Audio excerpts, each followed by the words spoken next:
మాకు హైకమాండ్ నాకు ఈ అవకాశం ఇచ్చింది ఎమ్మెల్సీగా. తప్పకుండా నా తెలంగాణలో ఇంకా పనిచేస్తాను, చిత్తశుద్ధితో పనిచేస్తానని కూడా ఈ సందర్భంగా తెలియజేసుకుంటున్నాను. ఎందుకంటే కొంతమంది అపోజిషన్లో ఉన్నవాళ్ళు ఎన్ని రకాల ఇబ్బంది పెట్టాలో మా ప్రభుత్వాన్ని పెడుతున్నారు. అయినా మా ముఖ్యమంత్రి గారు దాన్ని తిప్పి కొడుతున్నారు, మంత్రులు తిప్పి కొడుతున్నారు, మా కార్యకర్తలు తిప్పి కొడుతున్నారు. వీళ్ళ ఆటలు చెల్లవు.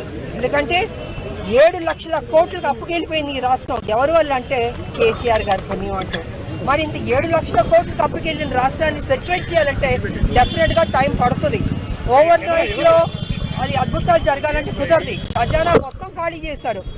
మేము మా ప్రభుత్వం తప్పకుండా మొత్తం తెలంగాణ ప్రజలకి వాగ్దానం చేస్తాం, మంచి స్కీమ్స్ తీసుకొచ్చి చేద్దాం అనుకుంటున్నాం. కానీ ఇక్కడ ఖజానా చూస్తే మొత్తం ఖాళీ చేస్తారు. అయినా ముఖ్యమంత్రి గారు కింద మీద పడన్నా దానికి ఫుల్ఫిల్ చేయాలి. ఏ ప్రామిసెస్ చేస్తాం మనం తెలంగాణ ప్రజలకి అది ఫుల్ఫిల్ చేయాలన్న ఒక దృఢ సంకల్పంతో, మంచి మనసుతోటి ఆయన మ్యాక్సిమం ట్రై చేస్తున్నాడు.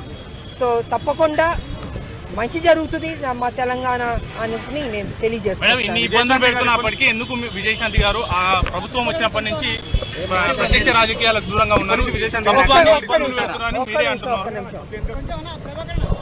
నేను 14లో పనిచేస్తాను, 18లో పనిచేస్తాను కాంగ్రెస్కి, 19లో పనిచేస్తాను, 20 పనిచేస్తాను, 23 పనిచేస్తాను. ఎక్కువ పనిచేసింది నేనే. కానీ ఏనాడు నాకు ఇది కావాలని నేను ఏం అడగలేదు. హైకమాండ్ నాకు ఆఫర్ చేసినా నాకు వద్దు, నేను ముందు పనిచేస్తాను, నా పార్టీ కానీ పనిచేస్తాను. ఇవాళ 23 కూడా నాకు ఇది చేస్తామని హైకమాండ్ అందుకని నేను